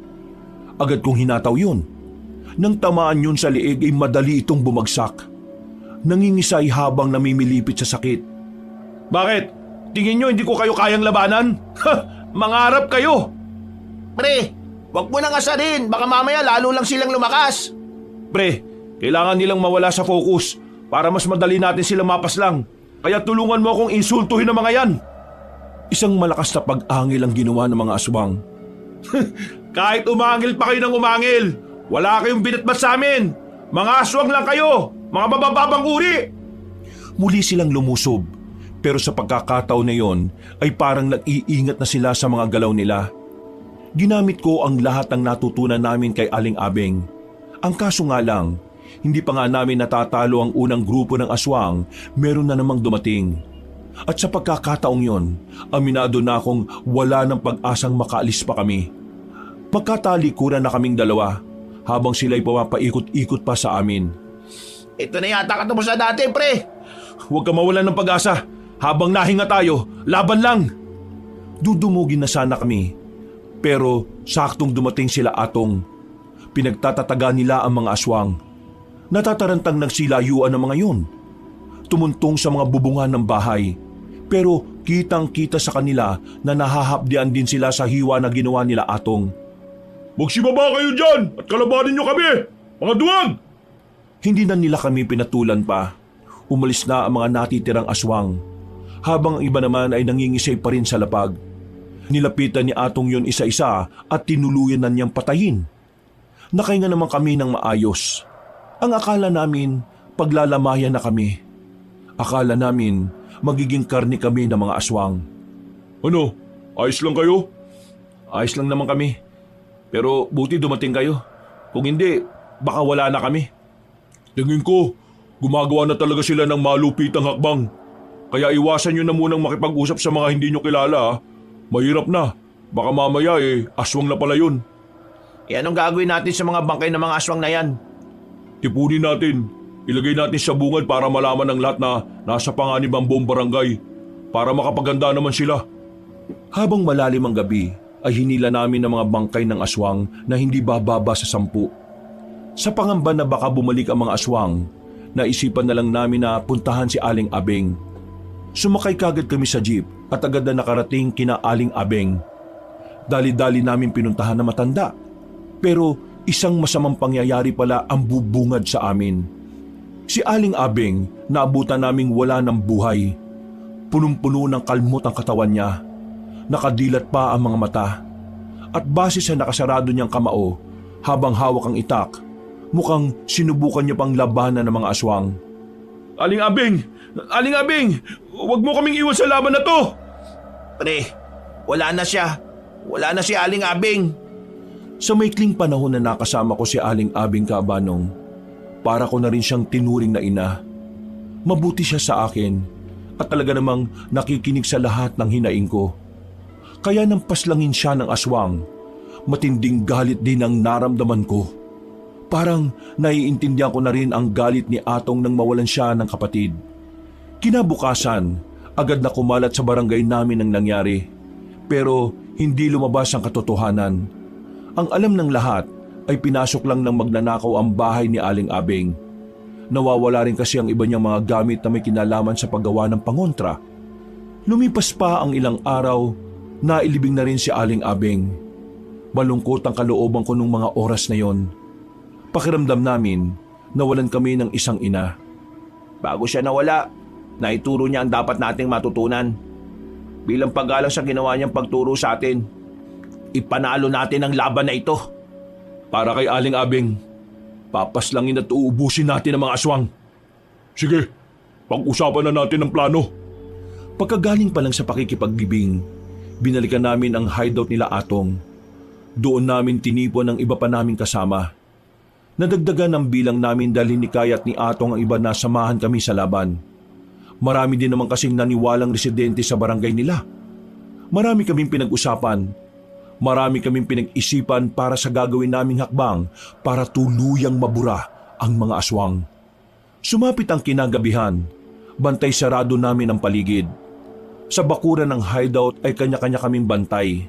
Hindi pa rin talaga ako makapaniwala na nangyayari ito. Yung ako na ang alam lang gawin magtrabaho. Ito na ang ginagawa. Sinusubukan patayin ng mga aswang para wala nang masaktan na ibang tao. Kahit din naman ako Masyado ako nabibilisan sa mga nangyayari. Pero kung ano man ang mangyayari sa atin, alam kong gagabayan naman tayo ng Panginoon. Wow! Natuto ko na magbanggit ng Panginoon ha. Wala namang masama kung maniniwala tayong ginagabayan tayo ng Diyos. Aswang nga naniniwala na tayo sa Diyos pa. Kung talagang ginagabayan tayo ng Panginoon, wag na tayo magdalawang isip na puntahan ng kuta nila. Nakakasiguro ako na meron ulit nakatira dun Delikado. Ang sabi ni Aling Abing, hanggat maaari umiwas tayo sa gubat kasi mas nakakalamang ang mga aswang sa ganoong lugar. Pero meron akong naisip na paraan para sila mismong lalapit sa atin. Anong paraan yan? Ako magiging pain. Kalokohan yung sinasabi mo, pre. Nakakasiguro akong lalapit sila sa akin. At kapag nangyari yon, saka natin sila bibirahin. Sige, sang-ayon ako sa naisip mong paraan. Pero kapag ikaw namatay, wala kami kinalaman dyan ha. Kevin, hindi maganda yung sinasabi mo Hindi pa nga natin alam kung gaano sila karami at kung ano ba talaga ang kakayanan nila. Ikaw na rin ang nagsabi, may mga aswang na mas malalakas pa sa nakalaban natin. Paano kung sila ang lumapit sa iyo sa araw na ginagawa mo na yung pagiging pain? Kung sakaling ganun man ang mangyari, di bahala na. Aminado kong kinakabahan din ako sa naisip ko, Kabanong. Pero kung yun lang ang natatanging paraan para lumabas sila sa mga lungga nila, ay handa kong gawin yun ng paulit-ulit. Sa mga nangyari kasi, malakas ang kutob namin na hindi sila basta-basta. Malakas ang kutob namin na hindi sila basta-basta magpapakita. Malakas ang pakiramdam namin na magiging maingat na sila dahil na rin sa epekto ng talim ng sandata namin. Kinabukasan, sinimulan ko na ang plano. Gumagala ako sa barangay namin nang walang dala na kahit na ano. Pero palim naman akong sinusundan ng mga kasamahan ko. Ilang araw namin ginawa ang ganong taktika, pero nagmukha lang kaming tanga dahil walang aswang na lumitaw. Kainis! Bakit hindi sila lumalabas ngayong mag-isa lang naman ako at walang dalang kahit na anong panlaban sa kanila? Wala ba talaga sila rito? O sadyang alam lang nilang binabalak natin? Isa lang ang ibig sabihin niyan, iho. Hindi sila uto-uto. Hindi sila tanga. Paglingon ko sa gilid, nakita kong isang matandang lalaki na nakasandal sa poste ng ilaw. Kalmado. Kaswal siyang lumapit sa akin. Nang makita ko na ang mukha niya, nagsimula na akong kabahan. Siya ang matandang lalaki na lolo ng batang aswang. Ang batang aswang na pinaslang nila Atong. Ikaw? Mukhang nakikilala mo pa pala ako. Mabuti naman kung ganon. Hindi na ako mahihirapang magpaliwanag kung sino ako. Nandito ka ba para ipagiganti ang apo mo? Wala naman akong ibang dahilan para pumunta rito kundi yun lang Maraan akong umatras. Tingin ako ng tingin sa paligid. Naghahanap ako ng pwedeng maging sandata ko. Pero wala akong makita. Pagtingin ko sa kanya, nanlilisik na ang kanyang mga mata. Sino ba kayo sa tingin nyo para pumatay ng aswang? Di hamak na mga binatilyo lang kayo na natuto lang humawak ng itak. Akala mo na kung sino katipunero? Bigla na lang niya akong dinakma sa liig. Kahit na may edad na, ay nagawa niya pa akong iangat sa ere. Maigpit ang pagkakahawak niya sa liig ko. Malakas ang puwersa, kaya kahit anong gawin ko, hindi niya ako binibitiwan. Pinatay niyo ang batang tagapagmana sana ng aming lahi. Kaya ngayon, uubusin ko kayo. Lahat ng taong konektado sa inyo, iisa-isahin kong burahin sa mundong ito. Hindi ka magtatagumpay. At bakit hindi? Dahil lahat ng aswang, ikaw lang ang nag-iisang kumagat sa pain. Ha? Huli na nang maisipan ng matandang si Paeng na umilag. Tumarak na ang mga palaso na nakatutok na sa kanya nung una pa lang. Bigla siyang gegewang-gewang dahil sa dami ng palasong nakatarak sa kanya. Isa pa mga kasama! Pinagtititiran nila ng palaso si Mang Paeng. Duguan na rin ang kasama nito. Kampante kami na matatalo na namin siya sa ganoong paraan. Pero sadyang may sa demonyong nilalang na yon. Pinagpuputol niya ang mga palaso. Pagkatapos tumindig siyang muli na parang hindi man lang nasaktan. Isa pa! Muli nilang pinaulanan ng palaso si Mang Paeng. Pero sa pagkakataong yon, nagawa na nitong ilaga ng mga palaso. Pumasok si Mang Paeng sa loob ng kagubatan. Sa pagnanais na mapas lang na ang pinuno ng mga aswang, pinasok din namin ang gubat kahit na alam kong medyo delikado. Tingnan niyo paligid! Hindi pa nakakalayo yun! Maraming tama yun! Hinalugog namin ang gubat pero sa pagkakataong yon ay wala na kaming nakita. Tanging mga bakas na lang ng dugo ang naabutan namin. Bago pa kami maisahan ni Mang Paeng ay lumabas na rin kami ng kagubatan. Kahit na papaano, masaya ako dahil naging epektibo ang plano na naisip ko. Pero hindi ko magawang maging kampante. Dahil alam ko, hindi basta-basta namamatay sa palaso ang pinuno ng mga aswang.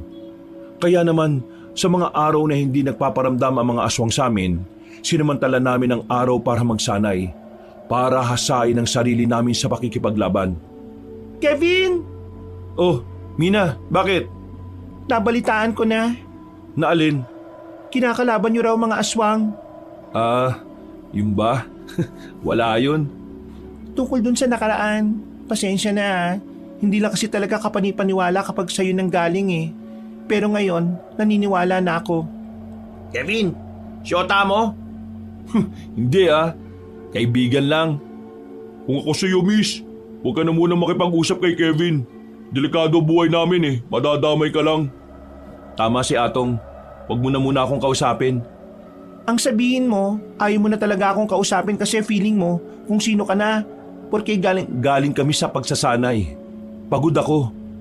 Kaya sana wag ka na makulit ha. Napilitan na lang akong sungitan si Mina nung hapon na yon. Para kasi sa akin, mas maganda ng kamuhian niya ako kaysa lapit-lapitan niya ako. Ayoko siyang madamay sa problemang kinakaharap namin. Makalipas ang 1 linggo, magkakasama kaming 3 sa bayan. Meron kaming sinusundan na isang lalaki. Hinala kasi namin ay isa siyang aswang at malakas ang kutob namin na siya ang magtuturo sa amin kung saan naglulungga ang mga nilalang na yon. Oh, nasaan na yung lalaki? Bakit biglang nawala? Lumiko dun sa kantong yon. Alam na yata niya na nakasunod tayo eh. Pagliko namin sa kanto, napatigil kami nang makita namin si Mang Paeng. Nakaharang siya sa daraanan namin at para bang ayos na ayos lang siya kahit na ilang palaso ang sinalo ng katawan niya. Nagagawa niya pang ngumiti sa amin.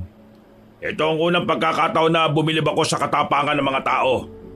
Hindi ko inakala na may gaya nyo na may kakaibang tapang na daladala. Ituloy na natin ang naudlot na laban, matanda. Puro ka daldal. Tapos kapag napuruan, saka ka naman aalis. Total na banggit nyo naman ang salitang napuruhan. Tingin ko, meron ding mapupuruhan ngayong gabi. Anong sinasabi nito? Naiintindihan ko na matapang kayo. Na lahat ay gagawin nyo para tugisin ang mga aswang. Ang kaso nga lang may mga parte talaga ng buhay natin na minsan kailangan nating magpakumbaba. Lalo na kapag buhay na ng ibang tao ang usapan. Walang iya ka. Anong ginawa mo sa tiyuhin ko? Ha! Sigurado ka bang tiyuhin mo ang tinutukoy ko? Namilog ang mga mata ko nang maalala ko si Mina. Mas lalo akong nag-alala nang maalala ko rin na sa gabing yon, walang kasama si Mina sa bahay nila dahil nasa galaan ang pamilya niya. Agad na dumaloy ang kaba sa buong sistema ko, Kabanong. Tagaktak ang pawis sa noo ko at bigla na lang nanlamig ang aking palad. Sa mga sandaling ito, naroon ang mga bataan ko para umpisa ng pagpapahirap sa taong mahalaga sa iyo. At kayong dalawa, kayo ang susunod! Walang hiya ka! Hinataw ko siya ng hawak kong itak, pero mabilis siyang nakatalon papalayo. Tinatawanan niya pa ako noon at saka agad na ring umalis. Samantala, dali-dali naman kaming pumara ng jeep. Halos 10 minuto lang ang biyahe. Pagdating namin sa barangay namin, Karipas ako ng takbo patungo sa bahay nila Mina. Inabutan ko si Mina na abalang nagsasampay lang ng mga pinaglaban niya. Walang kahit na anong galos. At base sa kilos niya ay kalmado lang naman siya. Oh, anong ginagawa mo dito? Akala ko ba ayaw mo na akong makausap? Mina, wala bang mga aswang na nagpakita sa iyo rito? May nakikita ka bang aswang? Di ba wala? Sigurado ka ba? May nakikita ka ba? Wala nga, di ba? Ano ka ba? Naisaan ka pa ni Paeng ah. Kevin, ang tiyuhin mo. Siya talaga puntirya.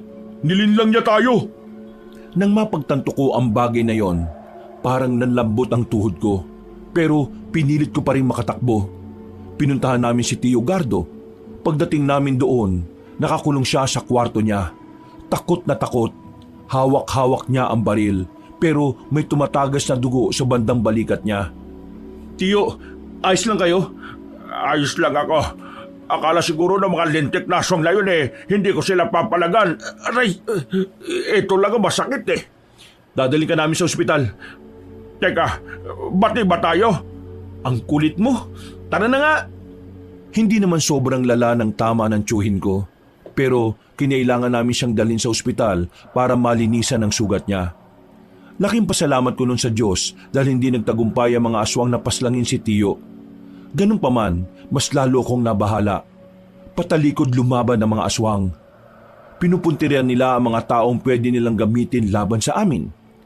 Nang masiguro kong nasa ligtas na kalagayan na ang tiyuhin ko, binalikan naman namin si Mina. Ano? Sasama ako sa'yo? Wag na, uy! Para din naman ito sa kaligtasan mo, Mina. Idadamay ka ng mga aswang at kapag hindi ka namin dinala sa ligtas na lugar, mamamatay ka. Kasalanan mo kasi to Kung hindi ka sana nakialam sa mga aswang na yan, edi sana Oo na. Kasalanan ko na nga Kaya nga ginagawan ko ng paraan to para maitama. Hindi mo ba nakikita na nasa panganib din ang buhay namin? Pero heto kami, kumikilos kami ng hindi humihingi ng tulong ng iba. Alam mo, miss, makisama ka na lang. Yun lang ang gagawin mo makisama. Ikaw at si Mang Gardo ang pinakamalapit na tao sa buhay ni Kevin. Ginagawa niya ito para sa inyo. Kaya sana makisa ka na lang. Oo na. Ano bang gagawin ko?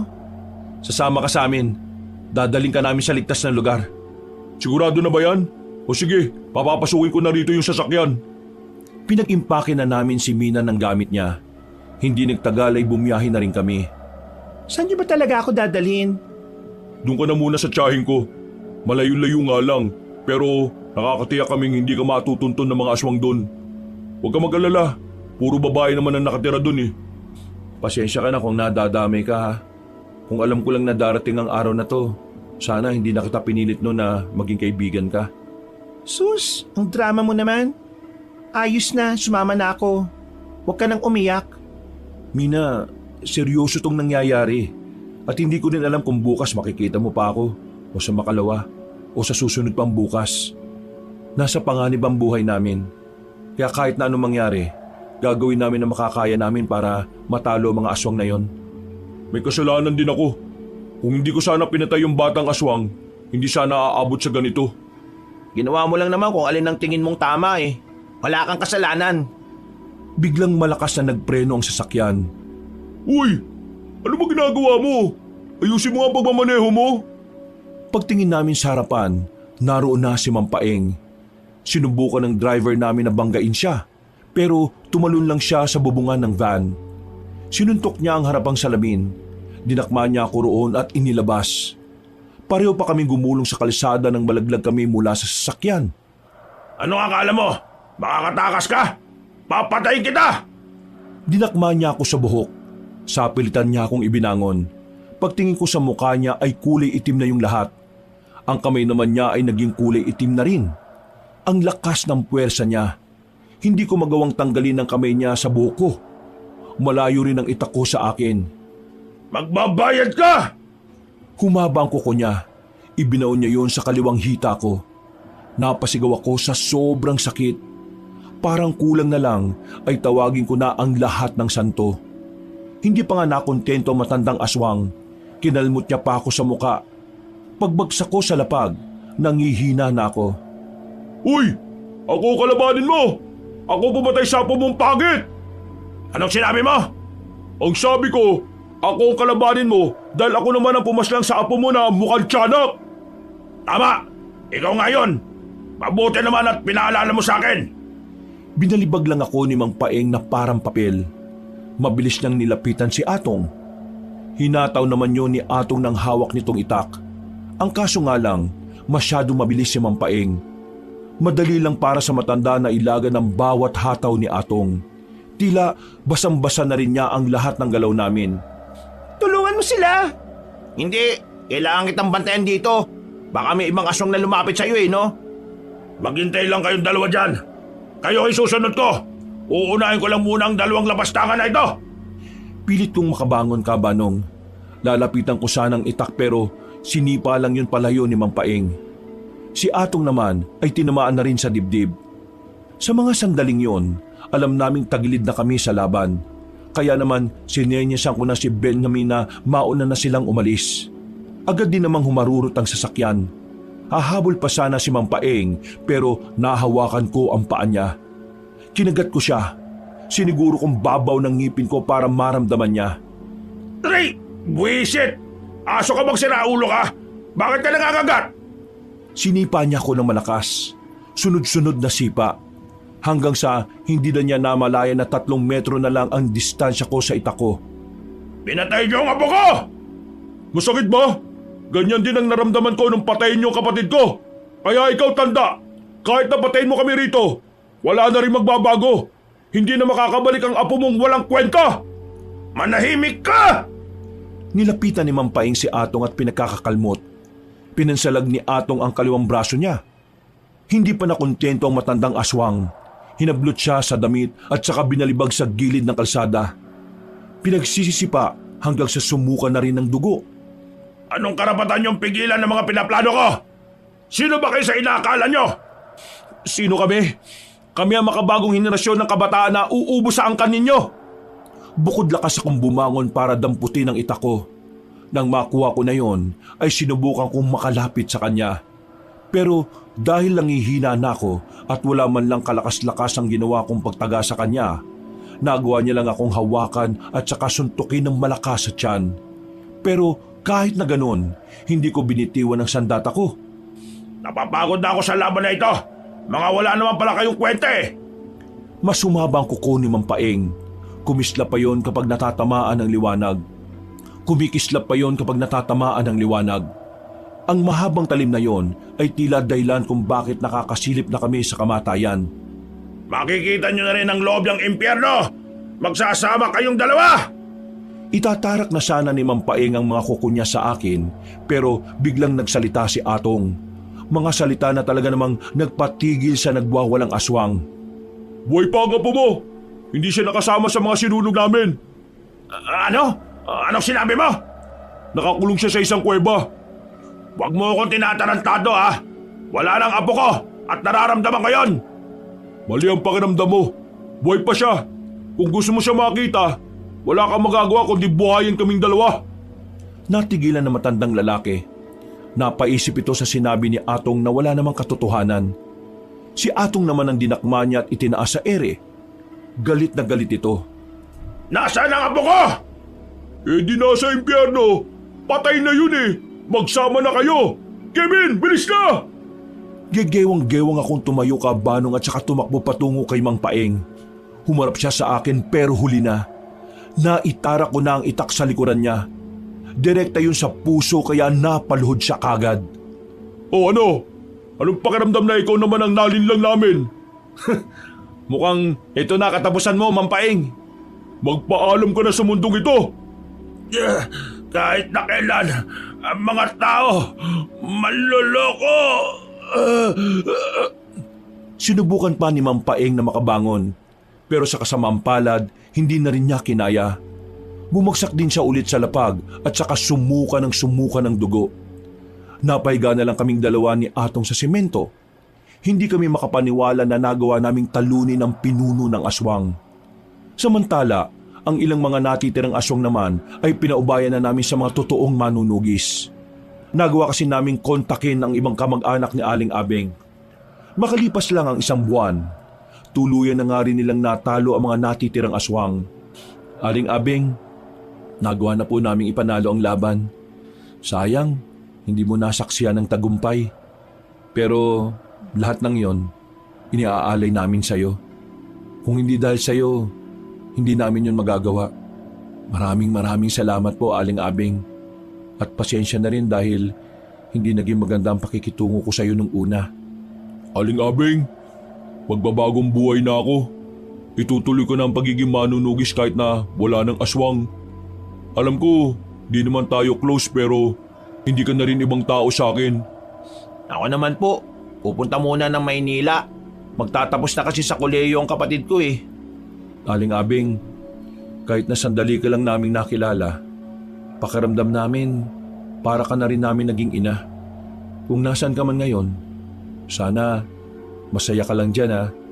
Sana nakangiti ka habang pinagmamasdan mo kami. At sana, proud ka sa amin.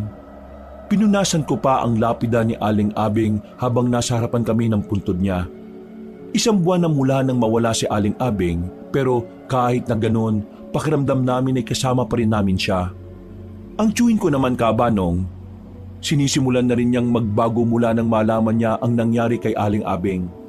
Nagsisisi na siya sa lahat ng nagawa niya. Lahat ng taong minata niya ay binalikan niya para humingi ng tawad. Hindi ganun kadali ang pagbabago na ginagawa niya dahil paminsan-minsan nakikita pa rin ng karamihan ng kayabangan niya. Pero ang mahalaga, kahit papaano ay sinusubukan niya. Kabanong, natutunan ko sa karanasan namin na ang kayabangan pala ay walang may dudulot na maganda sa isang tao. Pero nagpapasalamat ako kasi dahil din dito, natutunan naming magbagong buhay. Ang tao ay hindi perpekto. Normal sa tao na nakakagawa ng mga pagkakamali sa buhay. Pero ang mahalaga, palagi mong ginugusto na pagbutihin ang sarili at itama ang mga pagkakamaling nagawa sa ibang tao man o sa sarili. Hanggang dito na lang po, Kabanong, at maraming salamat sa inyong lahat mga kabangers at kayanggaw. Muli, ako po si Kevin. At ito ang aking kwento. Mga kabangers, mga kayanggaw, si Kabanong po. Bago po tayo magwakas, nagpapasalamat po uli ako sa inyo sa inyong pagsubaybay sa kwento natin ngayong araw na ito. Kung nagustuhan niyo po ang kwento natin at bago lang po kayo sa channel natin, kung maaari lang po ay mag-subscribe po kayo at sana po ay pindutin niyo na rin po yung notification bell para lagi po kayong nanonotify pag meron tayong mga bagong mga videos. At kung medyo bitin po kayo sa kwento natin, iniimbitahan ko po kayo na bisitahin nyo yung iba pa natin mga channel. Yung Pamela Clamil channel na nagnanarita ko bilang si Lolo Pael at ako rin po bilang Kabanong. At kung gusto nyo rin po ng mas magandang kwento, inaanyayahan ko po kayo sa bagong-bago natin na channel na Kabanong version 2.0 kung saan meron na pong moving images doon. So meron na po kayo napapanood dito habang nakikinig kayo ng magandang kwento na meron na pong music and effects. O di ba mas maganda? At huwag niyo pong kalimutan ring mag-subscribe para makasama kayo sa first 100,000 subscriber ng channel na yon. At huwag niyo rin pong makalimutan mag-comment at mag-like. Para hindi po kayo mahirapan na hanapin ang mga channel na nabanggit, ilalagay po namin sa description o sa pin comment ang mga links ng mga channel na yon. Hanggang sa susunod na mga kwento, wakas!